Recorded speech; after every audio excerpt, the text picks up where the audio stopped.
Buenas tardes, alumnas, alumnos. Acá les voy a dejar la clase grabada del día de hoy. Eh,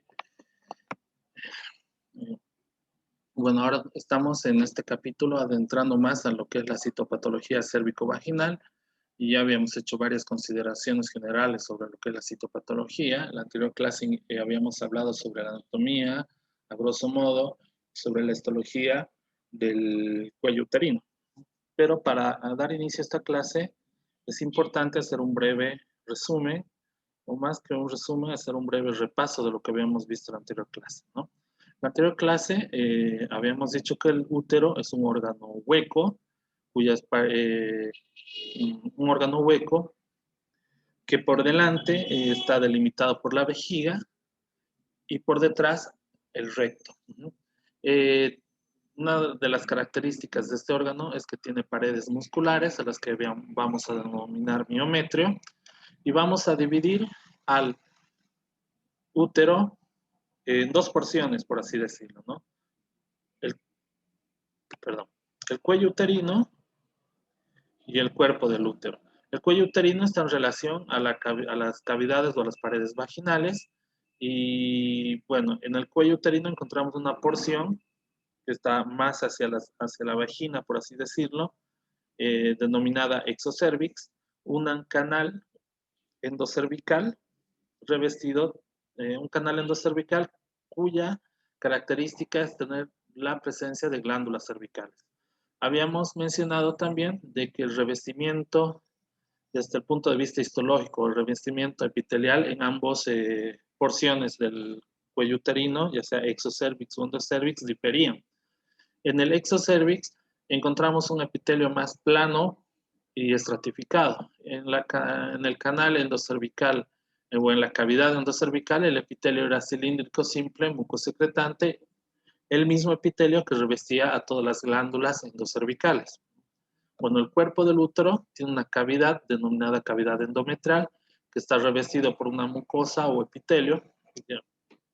En los órganos huecos, sobre todo, a los epitelios también se les puede denominar mucosa. Entonces, el endometrio estaba revestido por una mucosa de tipo endometrial. Bueno, acá vemos las trompas en relación a otros órganos que serían los ovarios. Eh, Otra característica importante desde el punto de vista histológico era conceptualizar lo que es la zona de transformación. ¿Qué era la zona de transformación? ¿Qué habíamos mencionado que era la zona de transformación? Es la zona de transición de ambos epitelios, ¿no? Del epitelio exocervical, plano estratificado, con el epitelio cilíndrico simple.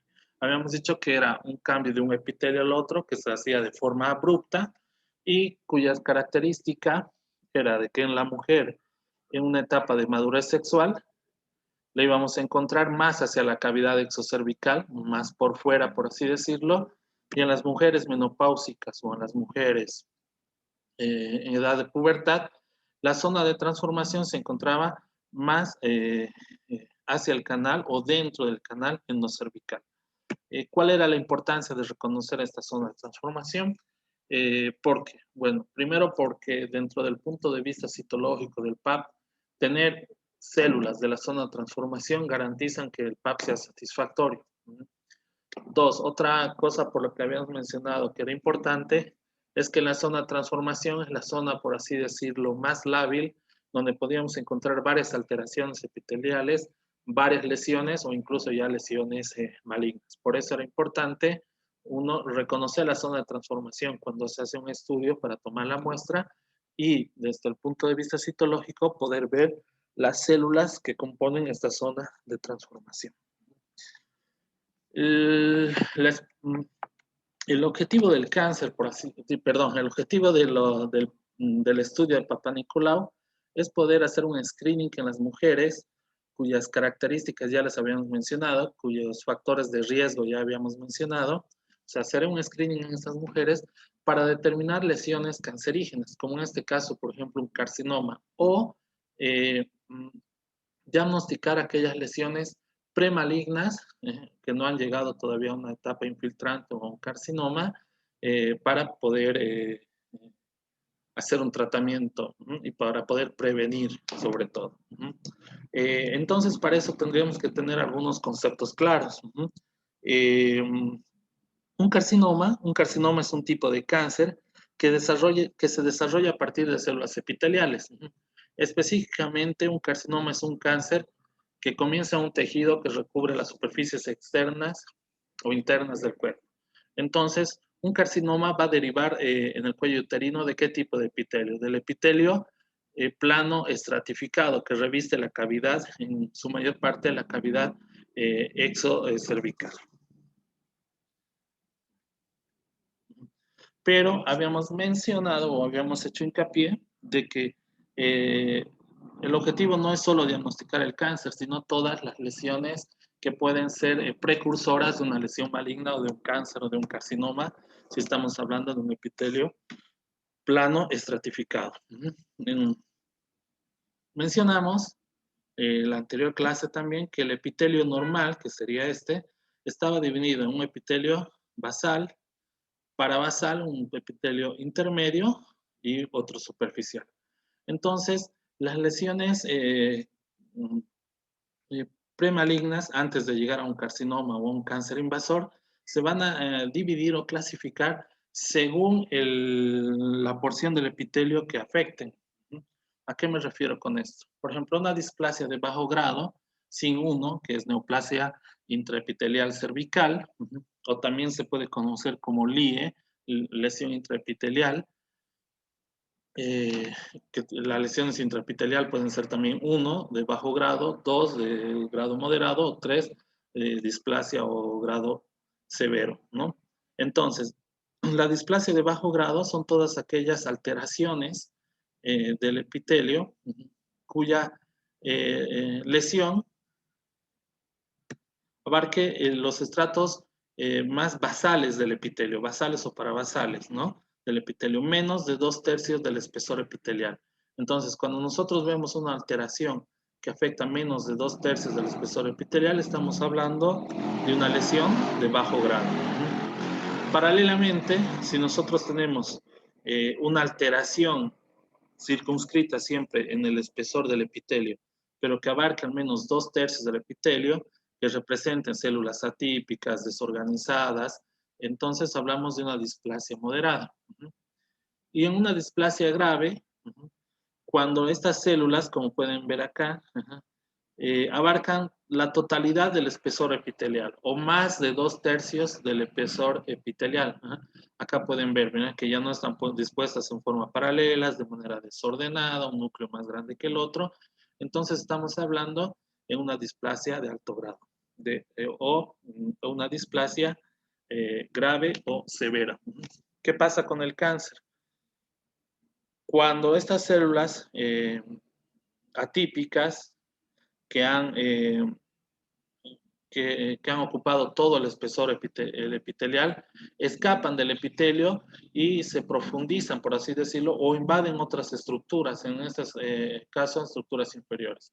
Tenemos que tener también idea, en lo que es la histología, que todos los epitelios tienen como límite basal una lámina que se llama lámina propia. Entonces, eso es lo que sostiene el epitelio junto al tejido subyacente a esta lámina propia que se conoce como tejido conjuntivo.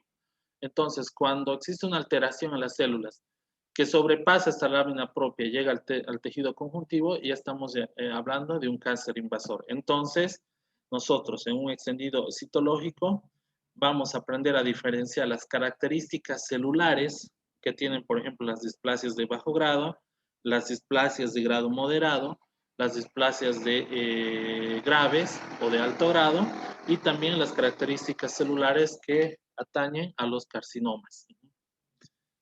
Esto en cuanto a lo que se refiere a un epitelio plano estratificado, pero sabemos que en el cuello uterino también vamos a encontrar un epitelio glandular cilíndrico simple, que como acabo de mencionar, es el que compone el revestimiento de las glándulas endocervicales. Entonces, cuando el cáncer o la lesión deriva de este tipo de epitelio, se reconoce o se llama adenocarcinoma. Entonces, ¿qué es un adenocarcinoma? Es un cáncer que empieza en las células glandulares o secretoras. Habíamos dicho que las células endocervicales eran mucosecretantes. Las células glandulares se encuentran en el tejido que revisten ciertos órganos internos, producen y liberan sustancias en el cuerpo como el moco, los jugos digestivos y otros líquidos. En este caso, lo que secretan las células endocervicales es moco. Fíjense acá, esta es una célula endocervical normal, las células dispuestas es simples, un solo núcleo con extenso citoplasma, ya que son secretantes, ¿no? Entonces, este es un corte histológico. Acá vemos las células normales. Y acá ya vemos alteración en la disposición de los núcleos. Acá encontramos mitosis, núcleos más elongados, más displásicos, o mejor dicho, más polimorfos, con distintas morfologías. Entonces, por ejemplo, esto es un adenocarcinoma, pero en este caso es in situ. ¿Por qué? Porque está delimitado, como pueden ver acá, dentro de la glándula. Entonces, es también un adenocarcinoma in situ, es una lesión preinvasora. Un adenocarcinoma infiltrante es cuando ya se rompe, digamos, esta lámina basal que contiene las células y infiltra los tejidos adyacentes, ¿no? Este es un ejemplo de lo que es la citología y una biopsia. Es un adenocarcinoma de cervix, las he dicho células, o un cáncer que deriva de las células glandulares, todas estas glándulas atípicas, y esta es la morfología con la que nosotros la vamos a ver en el cuello uterino o en extendido citológico. Ojo que hay un capítulo para hablar de las características de estas lesiones epiteliales. Ahora lo estamos mencionando así de manera más superficial, sobre todo para que sepan y conceptualicen qué es un carcinoma, un adenocarcinoma, una lesión preinvasora, ¿no? Eso es un carcinoma de células escamosas carcinoma que deriva del epitelio plano estratificado. Las lesiones neoplásicas o carcinomas que derivan del epitelio plano estratificado pueden recibir el nombre de carcinomas escamosos, carcinomas pavimentosos o carcinomas epidermoides. Esos tres tipos de nombres se pueden usar de manera indistinta en este tipo de carcinomas que derivan del epitelio plano estratificado. También acá podemos ver las características citológicas. Y otra lesión que nos podemos encontrar en los PAPs son los adenocarcinomas de endometrio. No es muy característico, mejor dicho, no es muy usual, no es la finalidad del PAP, pero muchas veces nos podemos encontrar, sobre todo en mujeres posmenopáusicas, la presencia de células endometrales atípicas que nosotros tenemos que reportarlas para que, poder llegar al diagnóstico, se puedan hacer los estudios necesarios. Dicho esto, vamos a hablar, como habíamos mencionado también en la anterior clase, de específicamente de lo que es la citología cervicovaginal. Yo les había recomendado el libro del Bethesda, que tiene muchas modificaciones, que en sí es un sistema de terminología para informar los resultados de la citología cervicovaginal. Este sistema se inició en 1988 y en la actualidad, por ejemplo, se utiliza en todos los Estados Unidos de América. Sufrió varias actualizaciones. Se actualizó el 2001 y hay una actualización incluso del 2014, ¿no? Pero es el que vamos a usar nosotros para estudiar la citología cérvico-vaginal. ¿Cómo clasifica las lesiones de las células escamosas el sistema de Bethesda? Después todos estos puntos nosotros los vamos a ir desglosando en las próximas clases, ¿no? El primero es negativo para lesión intraepitelial o malignidad, o sea que es un PAP que no tiene lesión, ni lesión precursora, ni mucho menos lesión maligna, perdón, ¿no? Las células escamosas atípicas de significado indeterminado, o también se las conoce como ASCUS. Vamos a ver aquellas características que nos llevan a poner el diagnóstico de ASCUS. También nos vamos a encontrar con otro punto, otra clasificación, que es células escamosas atípicas, que no se puede excluir lesión de alto grado, se conocen también como ASCACHE. También vamos a ver las características del ASCACHE cuando nosotros tenemos que poner un informe de Papanicolau ASCACHE. Estos dos puntos son medio inespecíficos, porque es cuando no se puede llegar a una conclusión concisa en el PAP, nosotros podemos recurrir a un ASCUS o a la clasificación de ASCH. Esto, el ginecólogo o el médico que vaya a interpretar cuando se encuentra con el informe con estos parámetros o esta ASCUS o ASCH, ya tiene también la forma consensuada, por así decirlo, de cómo tiene que actuar, qué estudios pedirles, cuándo repetirle el PAP. Entonces, todo esto vamos a hablar. Posteriormente, la lesión escamosa intraepitelial de bajo grado, que incluye una afección por HPV o displasia leve, lo que no habíamos visto en el anterior gráfico, sin 1. La lesión escamosa de alto grado, que incluye la displasia moderada, el SIN 2, o la displasia grave o el SIN 3.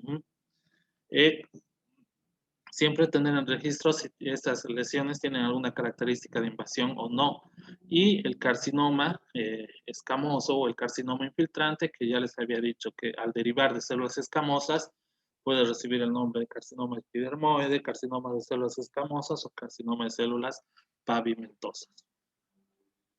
En cuanto a las células glandulares, también vamos a, en el reporte del PAP, tenemos que consignar si encontramos células atípicas endocervicales o endometriales o glandulares, células atípicas probablemente cancerosas, ya sea endocervicales, el adenocarcinoma in situ, cuando está limitado solo a la glándula, como les había mostrado también en la anterior foto, y el adenocarcinoma endocervical,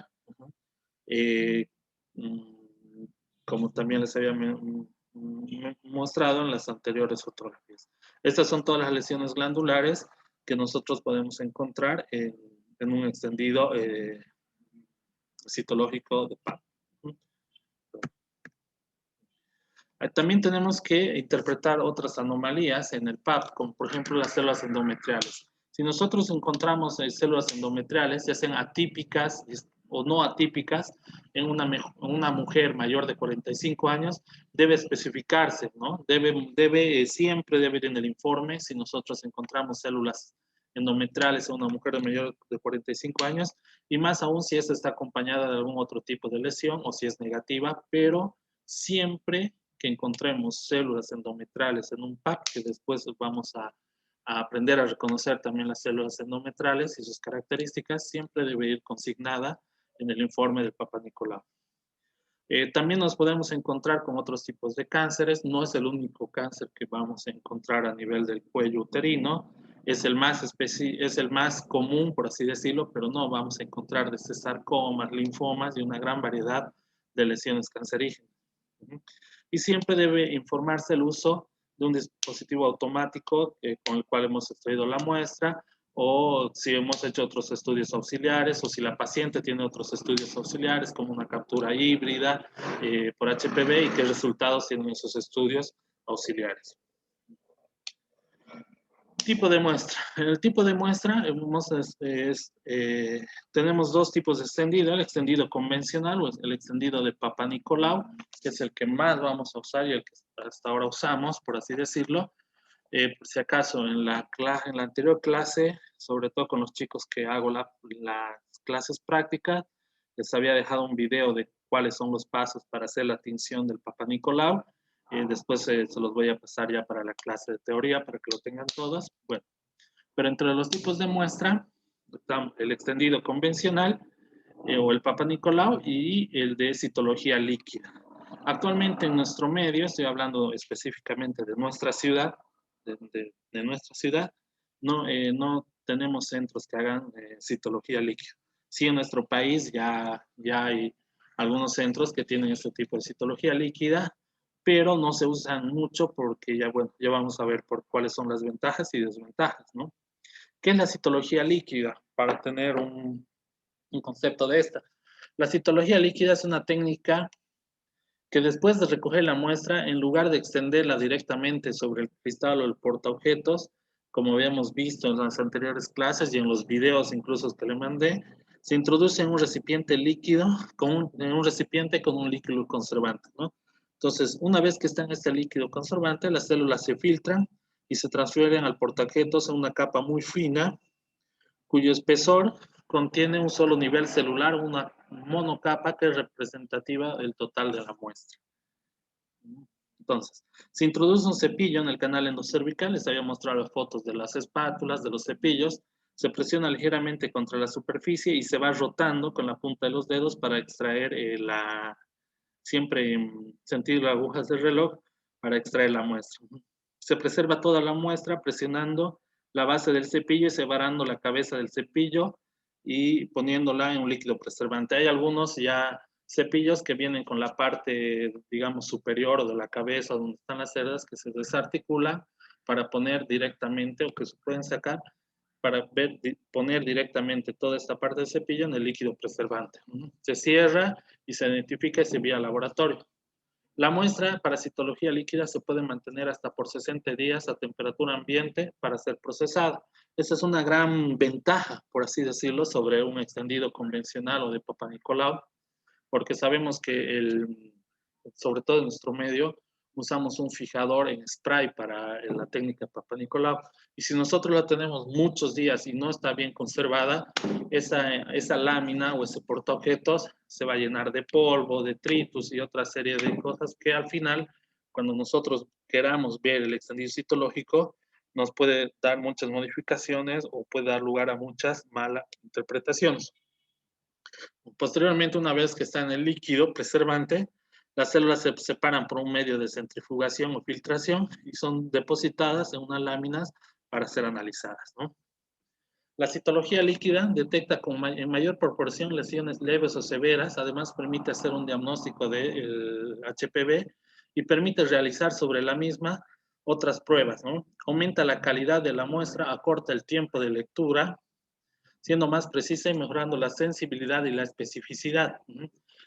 ¿Por qué también acorta el tiempo de lectura? Porque al hacer el centrifugado del líquido y al extraer las células, podemos dejar de lado muchos componentes que en un extendido convencional nos dificultan la observación, como el infiltrado inflamatorio o como la sangre.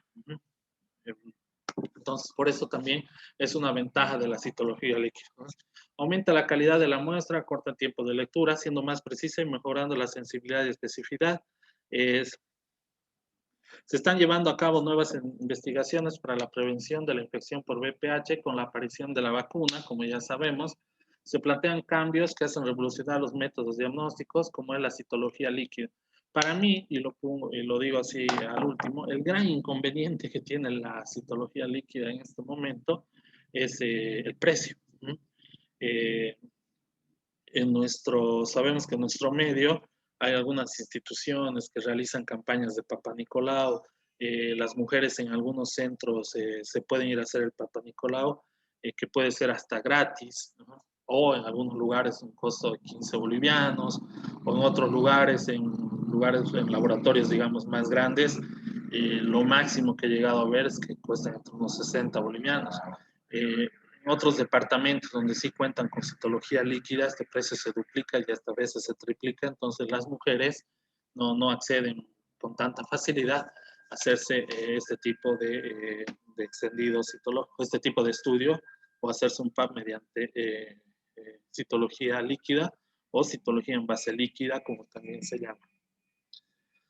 Bueno, para entrar específicamente en el sistema de Bethesda, el sistema de Bethesda nos habla de una calidad de la muestra y divide la calidad de la muestra en dos, ¿no?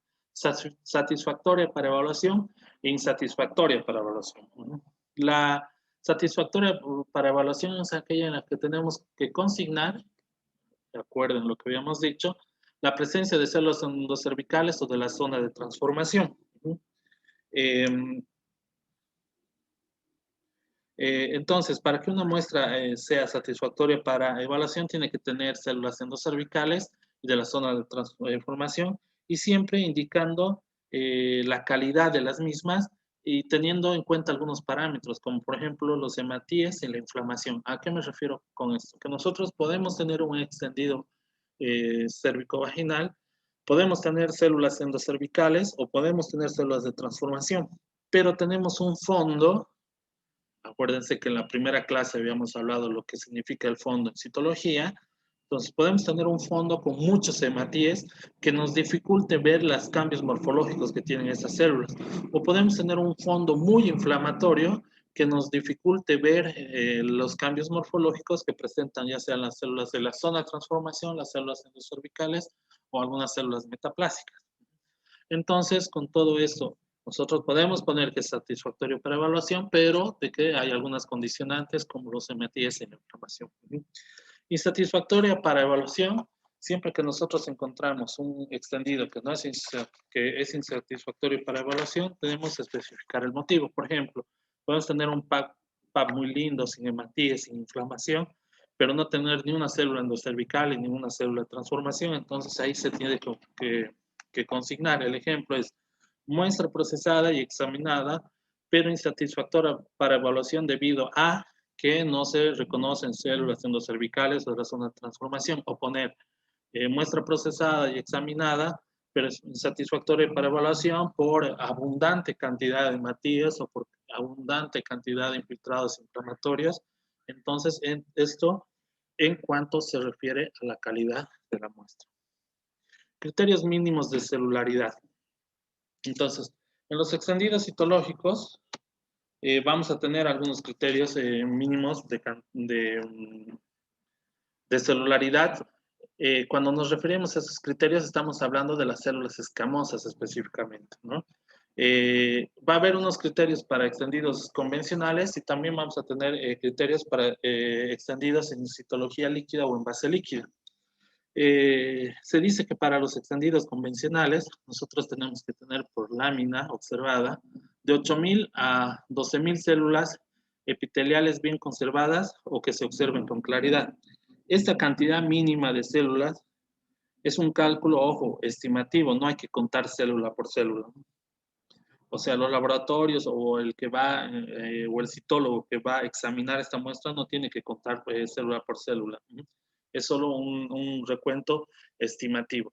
En la citología líquida habíamos mencionado, bueno, de que tiene muchos beneficios en cuanto a la examinación de este tipo de citología. Entonces también los criterios mínimos de celularidad van a variar. En este caso son 5.000 células escamosas por extendido citológico. Bueno, ya nos tocaría específicamente entrar a lo que es de la citología cérvico-vaginal, en la descripción ya de lo que son primero algunas características inflamatorias del PAP, sobre todo describiendo algunos tipos de microorganismos que nosotros podemos ver en los extendidos citológicos. Si bien no es una finalidad del PAP hacer diagnósticos de microorganismos, siempre que nosotros veamos algún tipo de microorganismos, que ya vamos a ver cuáles son, tenemos que consignarlo en el reporte citológico para que después se le haga el tratamiento a la mujer y después se le pueda repetir la muestra ya sin estas alteraciones. Pero creo que antes de entrar a eso, tenemos que hablar de algo muy importante, de lo que es el trofismo del PAP. ¿A qué me refiero con el trofismo del PAP? Exocervical o endocervical tiene muchas variaciones en el ciclo menstrual de la mujer, que son variaciones sobre todo en cuanto al estatus hormonal o en también van a causar, por así decirlo, algunas altologías celulares. Sabemos que el ciclo menstrual de una mujer está constituida por una fase menstrual, que es fase donde se produce la hemorragia eliminadas, la hemorragia menstrual, una fase proliferativa donde se prepara el óvulo o donde se está determinada por la presencia de estrógenos, y una fase secretoria donde ya se forma el cuerpo lúteo, que puede posterior menstrual, que está determinada por la presencia de progesterona. Bueno, esto en sus clases de en bioquímica es algo que se tiene que saber mucho porque se hacen siempre algunos estudios bioquímicos para determinar el estatus hormonal de la mujer. Nosotros, por la celularidad del PAP, podemos clasificar si es según el estatus hormonal de la siguiente manera, ¿no? Entonces, se recomienda evaluar el grado de maduración epitelial mediante la impresión visual obtenida durante un screening de rutina. O sea, esto también se hace, así por decirlo de manera grosera, a ojo, viendo el PAP y viendo de qué tipo de células tiene, qué características, PAP trófico, hipotrófico y atrófico. trófico, donde los cambios celulares son característicos del ciclo de esta fase menstrual. Entonces, las células superficiales tienen una característica que tienen mucho glucógeno. Y esto permite mantener la colonización cervicovaginal por bacilos del contrar de manera saprófita en mujeres, ¿no? Los bacilos en la cavidad vaginal de las mujeres. Entonces, habíamos escrito las células superficiales, eosinófilos o basófilos, ¿no? Entonces, es un trófico en su mayor parte va a estar formado por células de tipo pavimentoso. Ectoplasma amplio, en este caso eosinófilo, con un núcleo puntiforme pinótico. Y acá lo que les quería mostrar es que estas células tienen un bastante contenido. Acá, una basurita, por así decirlo, que son bacilos de Dotterley. Hay casos en que estos bacilos aumentan tanto que tienen las células superficiales, por así decirlo, también de manera grosera, van comiendo el citoplasma de la célula y dejan solo estos núcleos desnudos, ¿no? Cuando nosotros tenemos esto, ha degenerado el citoplasma de la célula por la presencia de estos bacilos. Esto también es una característica de algunos PAPs tróficos, pero ojo, el PAP trófico es un aspecto muy variado debido a hay una caída de en las mujeres postmenopáusicas. También se ha descrito en mujeres jóvenes que tienen algún cierto tipo de alteraciones alimenticias, como por ejemplo la anorexia nerviosa. Las mujeres con esta patología generalmente van a presentar PAPs atróficos. Aparte, están constituidos por células parabasales. Nosotros ya habíamos hecho las anteriores clases, la descripción de los tróficos son extendidos, están en estadios intermedios de maduración, representa una transición en lo que es un epitelio trófico y un epitelio atrófico. Puede ser un trofismo en los PAPs, ya porque vamos a encontrar muchas células superficiales, atróficas, ponerle una clasificación, entonces en este caso el trofismo pues, se puede denominar como un trofismo disociado. Bueno, gracias por su atención. La próxima clase ya nos vamos a entrar a estudiar microorganismos.